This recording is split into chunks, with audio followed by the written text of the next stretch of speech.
couldn't have done had I just had a normal upbringing.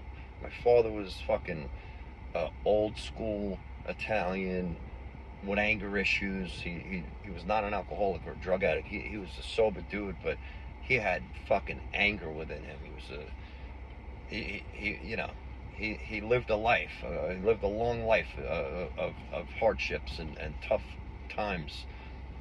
He was a tough bastard. You know, like I never seen my father lose a fight or back down from one. Like, like people saw the vein popping out in his temples, they most of the times they turned around and walked away.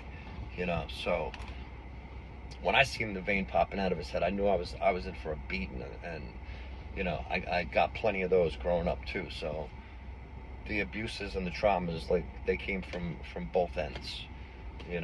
So what does that create? You know what I mean? I love psychology, so I know what the books say. And it took me 40 years before I really started doing the in-depth research into childhood traumas and narcissism and codependent victim mentality, way of thinking, and what's created from narcissists. You know what I mean? It's either going to be a codependent victim who's a people pleaser and always wants to go above and beyond for everybody before himself. Has to be perfect. Has to be. I don't know. People pleasing. Like, which is gross. Like, I couldn't understand throughout the years, like, why I chose to be around certain people. Like, was it I didn't feel I was good enough? Like, I don't know. Like, I should take the bullying and the mistreatment just to have someone to call a friend, like, or friends. Like,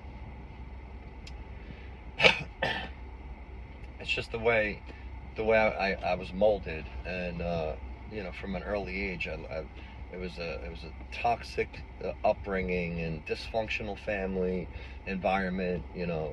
Stress and yelling and fighting and beatings and punishments. It was just always having to be, being able, like I said, I could read the room, always having to feel the energy in the room to know if it was safe to even be around. Like, like, I learned that, I picked that up 3 years old and beyond. So